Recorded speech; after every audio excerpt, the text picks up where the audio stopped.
Well, good morning, church family, and thanks for joining me in my house today.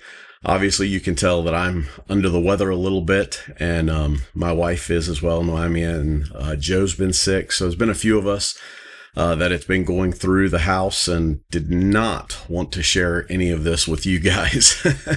I know Jesus says share, but Jesus said keep COVID to yourself. So I talked with Dave and Bill and Tim and told them I'd be happy to just film this and then be able to play it on Sunday morning so that it did not mess with any of the guys' weekends having to study last minute and kind of throw that onto them. But we're continuing on our series on the miracles of Jesus, and I hope you had a great Christmas. This is not what you would consider to be a Christmas message by any stretch of the imagination, but it's an amazing story that I think we can apply to our lives today. This miracle is found in 3 of the gospel records. We have it in Matthew, Mark, and Luke. And I love it when we get to see the miracle from 3 different perspectives, from 3 separate authors. I think Dave talked about that a few weeks ago, and how we get to learn more about their personality and we get to see things from a little bit of a different angle. So our miracle today happens in a crowd. I don't know about you, but crowds are not my thing. I don't like being in crowds. I get a little bit anxious. I start to feel a little jittery and uncomfortable. But that's where this woman that we're going to talk about today met Jesus. It wasn't some quiet, private, personal prayer time that she was having. It wasn't any kind of a counseling session. It wasn't one of those services where you bring the lights down and the soft music playing and it's kind of pulling at your emotions a little bit and anything like that. Kind of the opposite, actually. Jesus is on the move. He's going to help this man Jairus' daughter who is about to die, and we'll see that in just a minute or two. So this is a huge emergency that Jesus is rushing to. And right in the middle of someone else's crisis, Jesus stops everything for one woman who refused to stay invisible. That's why I'm calling this miracle, If I Can Just Touch Him. If I Can Just Touch Him. So our miracle is given to us again in 3 different records. We're going to start looking in Matthew chapter 9. The Bible says, as Jesus was saying this, the leader of a synagogue came and knelt before him. My daughter has just died, he said, but you can bring her back to life again if you just come and lay your hand on her. Wow, that's some faith of a guy saying, Jesus, you can heal or you can raise my daughter from the dead. Jesus has done this once before. Remember the miracle where he raised the boy? So no doubt that the word has gotten out that Jesus is able to do this. Verse 19 goes on and says, so Jesus and his disciples got up and went with him. Verse 20, just then a woman who had suffered for 12 years with constant bleeding came up behind him. She touched the fringe of his robe, for she thought, if I can just touch his robe, I will be healed. Verse 22, Jesus turned around, and when he saw her, he said, daughter, be encouraged. Your faith has made you well. And the woman was healed at that moment. Matthew gives us the basics of the story, and it's an impressive story, no doubt. But let's look at Mark's record of it. It's in Mark chapter number 5, starting in verse 21. Jesus got into the boat again. Okay, so let me pause right there for a minute. He's just cast the demons out of this man that was called Legion, and the townspeople asked him to go away. So if you remember, even before that, Jesus comes across the lake. He meets them. They ask him to leave. He goes, now he's back in a boat and headed across the lake again. And he went back to the other side of the lake where a large crowd gathered around him on the shore. Then a leader of the local synagogue, whose name was Jairus, arrived. When he saw Jesus, he fell at his feet. Verse 23, pleading fervently with him. My little daughter is dying. What dad would not be pleading for the life of his child? My little daughter is dying, he said. Please come and lay your hands on her. Heal her so she can live. Jesus went with him and all the people followed, crowding around him. A woman in the crowd had suffered for 12 years with constant bleeding. She had suffered a great deal from many doctors. I can feel her pain there.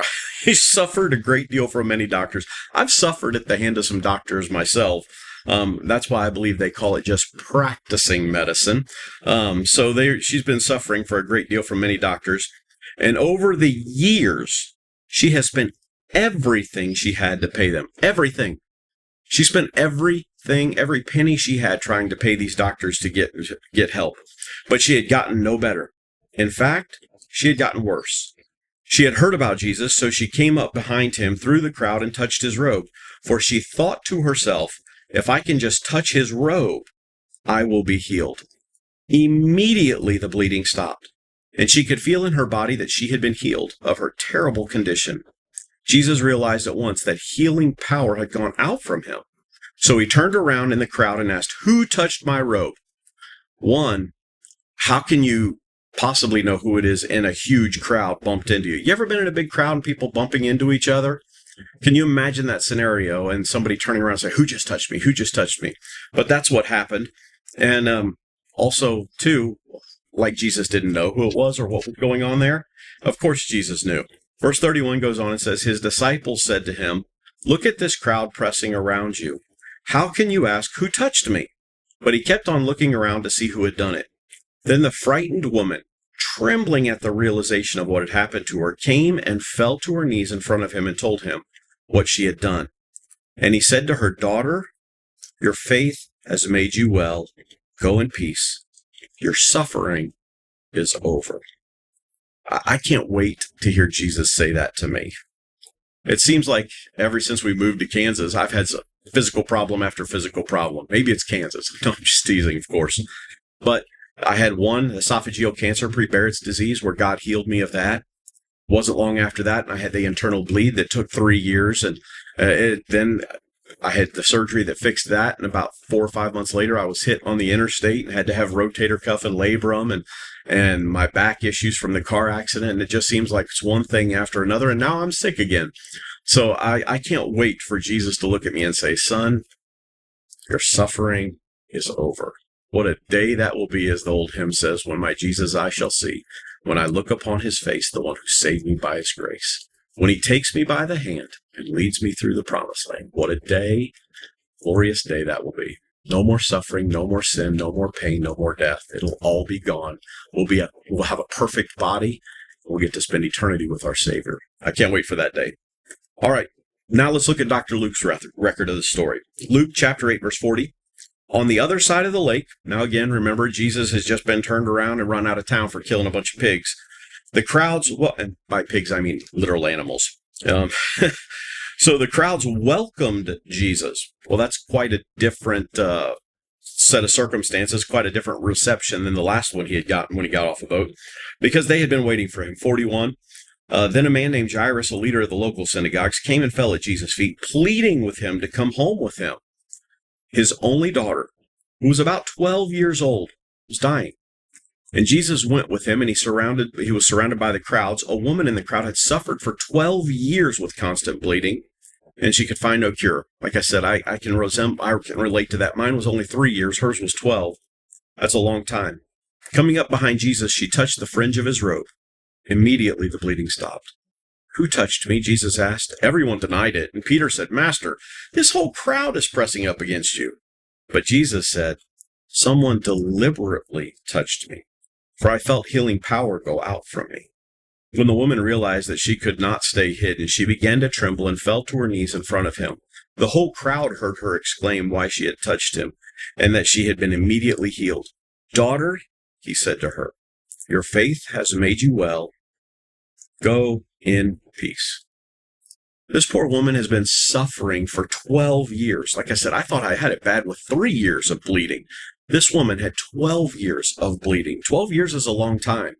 That's not just like, some kind of a short little thing. I mean, I was losing a unit of blood every 3 days. I don't know how much blood she was losing, but it had to be substantial.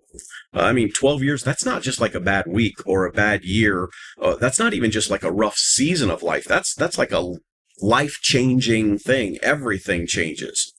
And then it gets worse. Not only does she have this bleed that can't be healed, she spent all of her money on doctors. She didn't get any better. In fact, she was getting worse. Translation, she tried everything except Jesus until Jesus was her only option.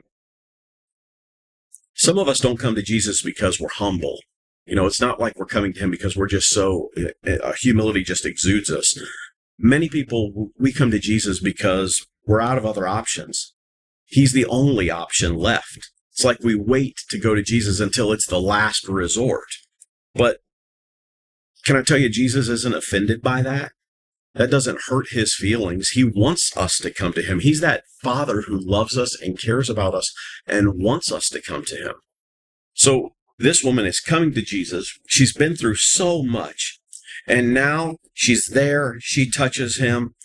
But then there's something else about this story. There's a hidden cost that most people don't talk about in this story. According to Jewish law, if you go back and look in the Old Testament to Leviticus chapter 15, this woman, because she had an issue of blood, was ceremonially unclean.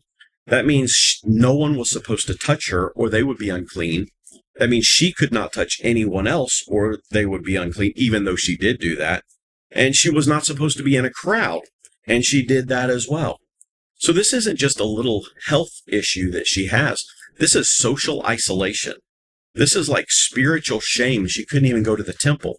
This is emotional exhaustion that this woman is feeling. I mean, for 12 years, everything she touched made someone else unclean. So she learns to live in the shadows. She's, away from everybody. She's all alone. And now she hears that Jesus is coming. Can you imagine what she's feeling? I mean, no doubt she's heard of all the miracles that Jesus has done, and she starts to feel this little glimmer of hope that she hasn't felt in quite some time. There's actually a chance now that she could get better. So she's thinking about it. She's excited about it. Something inside of her is beginning to get just like this excitement that's unexplainable. But then she has to be feeling like, man, I felt this before. The last doctor told me he could help me, and he didn't. I've tried everything. There's nothing left. What do I do? So the doubt and the depression start in. She's been told by every doctor she's seen probably that they're the ones who would be able to help her. They could get it figured out, and they didn't. And she's gotten her hopes up so many times that, every single time it's happened, she's just been crushed. Nothing ever changed for her. But now Jesus is coming. And she's probably scared to get too excited about that because she's experienced so much disappointment in her life. And she has to know that there's going to be hundreds or maybe even thousands of people surrounding Jesus, shoulder to shoulder, trying to press into him. And she's not allowed to touch anyone. No one's allowed to touch her. She's not allowed to be around people. Everything she touches makes someone else unclean. So here she is knowing Jesus is going to be surrounded by all these people. And she's got to be thinking, I've got to get to Jesus, but how do I do it? I mean, what a position to be in. The odds are stacked against her unbelievably.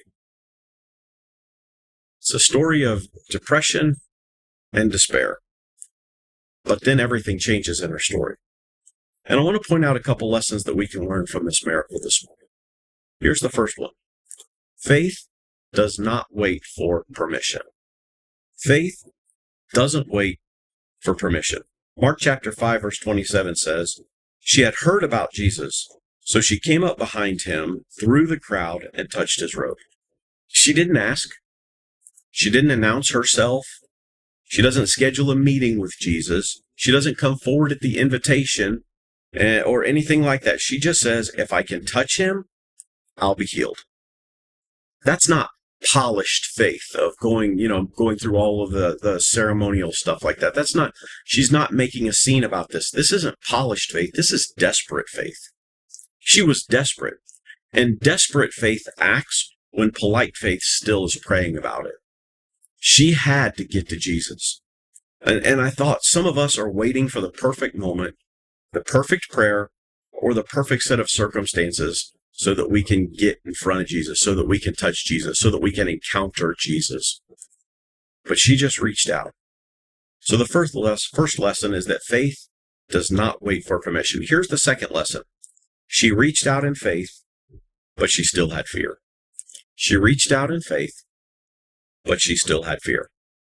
Luke's account of this story tells us that she was trembling when Jesus stopped. Trembling. She was afraid. She was excited. She had all of these emotions going through her. And the reason I think she's trembling is because there was some serious risk in what she was doing. If she's discovered, she could have been rebuked. She would have absolutely been embarrassed. And she could have even been punished for what she was doing, because she was not allowed to be near people, touch people, have people touch her, any of this. It was against the law. So she took on the risk of punishment just to get to Jesus. So she reached out in faith, but did she have fear? Absolutely. She knew the rules. She knew the laws. She knew the risks, and she reached out anyways. Faith isn't the absence of fear. Faith is touching Jesus while your hands are still shaking. If I'm waiting for fear to leave, I'm never going to do anything great for Jesus. I'm never going to step out in faith. I'm never going to do the big things that he calls me to do. I'm never going to reach my potential. I'm never going to reach my destiny. Faith is reaching out when I'm still afraid. Fear never leaves without Jesus. And once we reach out and we touch him, man, it's amazing. So faith isn't just the absence of fear. Faith is touching Jesus while our hands are shaking. So this woman, she's been through all of this. She gets to Jesus. She's reaching out. So faith doesn't wait for permission. She reached out in faith, but she still had fear. Here's the third lesson. When Jesus heals you, he won't let you stay anonymous. When Jesus heals you, he won't let you stay anonymous.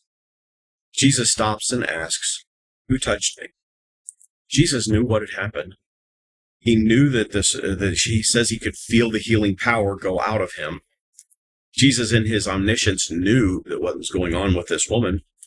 And basically, the disciples look at Jesus after he makes this statement like he's kind of dumb. And they're like, sir, everybody is touching you. You're in a crowd. There's people bumping into you everywhere. Duh, Jesus, what's the matter with you? Don't you know?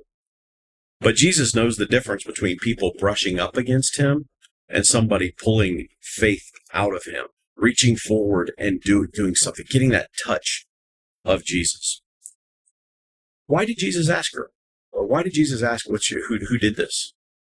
Couldn't he have just let her slip back into the crowd, healed, and go home and everything be wonderful and live a normal, just peaceful life and be able to just share her testimony in church every once in a while about how Jesus healed her and be able to be a small testimony in her community? No. Jesus didn't ask to shame her either because she wasn't supposed to do it. He didn't try to get her in trouble for what she did. He asks because he was about to restore her. Her healing happened in private, but her restoration happened in public. Some of us want the miracle, but we don't want the exposure. But here's the thing. Jesus loves us too much to heal us and let us hide. We want all the benefits of touching Jesus without the exposure. We don't want people to think that we're some kind of a religious freak or a Jesus freak or a religious nut or any of those things. We don't want people to look down on us or think less of us. So we want to get our touch from Jesus and we want to sneak back into the shadows a lot of times. But there's a problem with that kind of thinking. And we've talked about it multiple times as we've gone through the miracles over the last few weeks. And here it is. Here's the reason. Our miracle is not for us.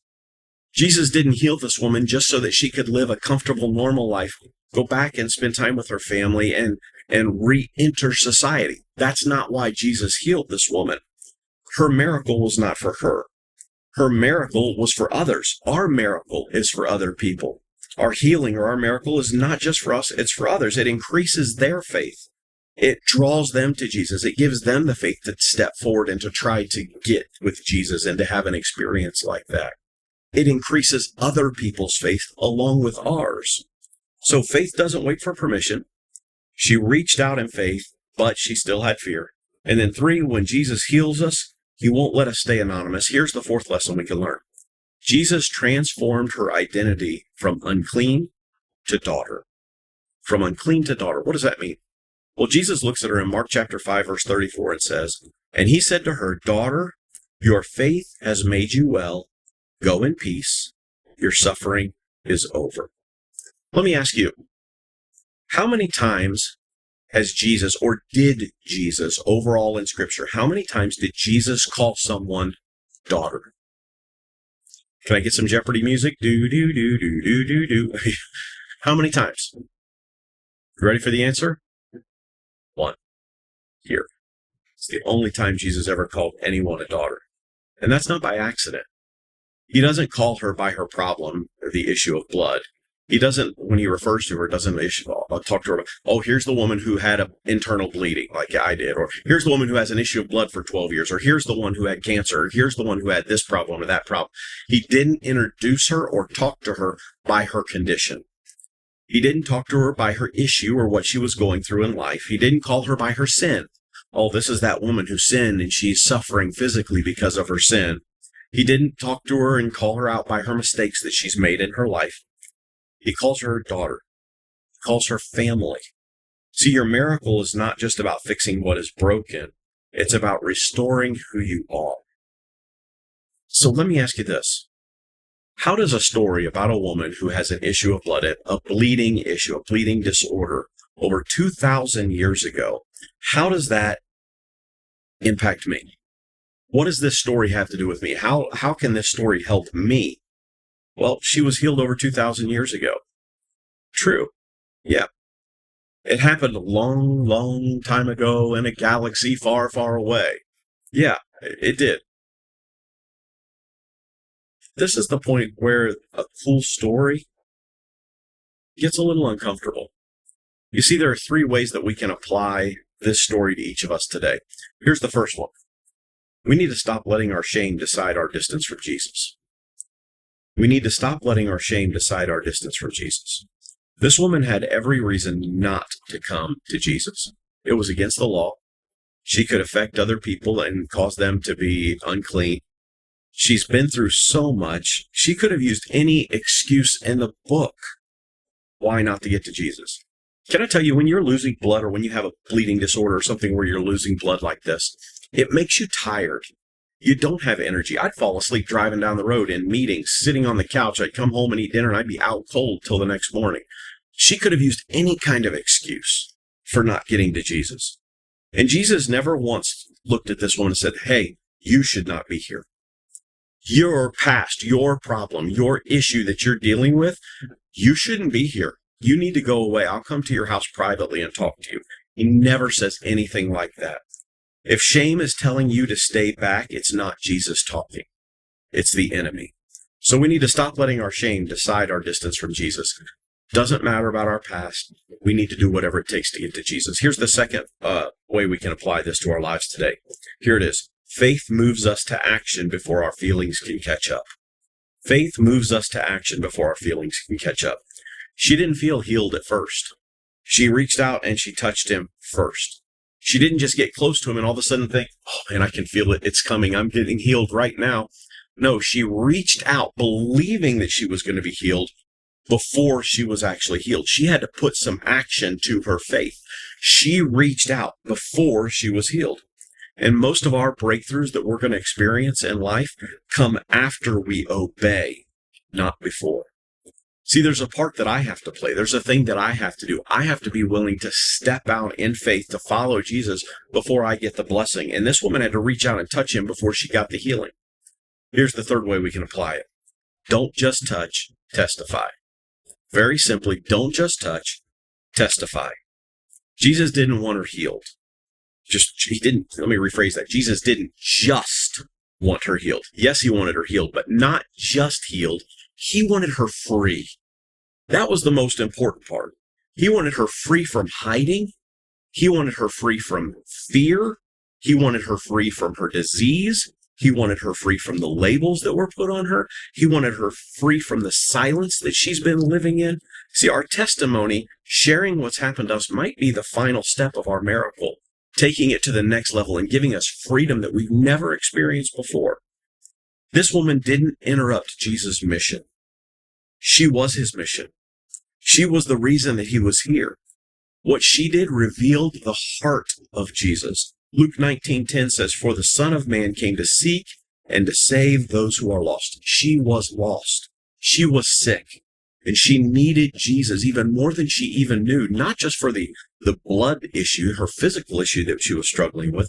She needed him to heal her soul, to bring this freedom, this miracle into her life that gives her just this restoration that can only come through a relationship with Jesus. So, and the same Jesus who stopped in the crowd and talked to her and gave her her healing, gave her her restoration, He's still stopping today in crowds to talk to each one of us individually. Sometimes our miracle isn't waiting for us to have more faith.